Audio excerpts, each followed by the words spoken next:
Sinabi ni Vice President Sara Duterte na isa na namang fishing expedition ang inilunsad laban sa kanya.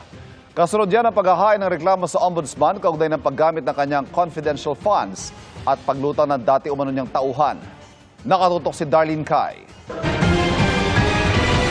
Sinampahan kahapon ng mga reklamong plunder, graft, malversation at bribery si Vice President Sara Duterte sa Office of the Ombudsman. Kaugnayan ang umano'y maling paggamit sa 612.5 million pesos na halaga ng confidential funds ng OVP at DepEd.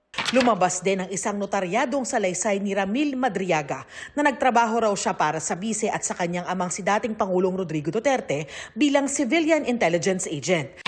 Naging tagahatid pa raw siya ni VP Sara ng milyon-milyong cash para sa iba't ibang tao sa iba't ibang lugar. Ayon sa abogado ni Madriaga, may pagkakataon daw na mismong ang dating Pangulo at ang VP ang nakakausap niya. Merong time na si VP Sara, sa recollection ko, naihatid yung pera. Merong time naman na si former President Duterte, na nung pagkatapos niya magatid ng 1 billion, tinawagan siya to confirm na okay na-receive na ng mga tao yung pera. Something like that. May inilabas ding litrato si Madriaga na magpapatunay umano na dikit siya sa pamilya Duterte.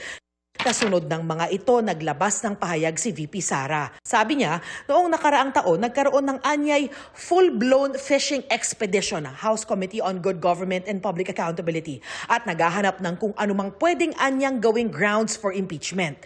Ngayon, may isa na naman anyang fishing expedition at pilit anyang ginagawang sandata ang anumang paratang na maaaring imbentuhin para anyay magmukhang may proseso at lihitimo ang isang investigasyon. Walang binanggit ang bise kung ano mismo ang kanyang tinutukoy na bagong fishing expedition sa kanyang pahayag. Hinikayat niya ang lahat na maging mapanuri at huwag daw basta-basta magpapadala sa mga paninira. Patuloy naming sinusubukang kunan ng pahayag ang kampo ni dating Pangulong Rodrigo Duterte at iba pang binanggit ni Madriaga sa affidavit. Para sa GMA Integrated News, Darlene Kai, nakatutok 24 oras.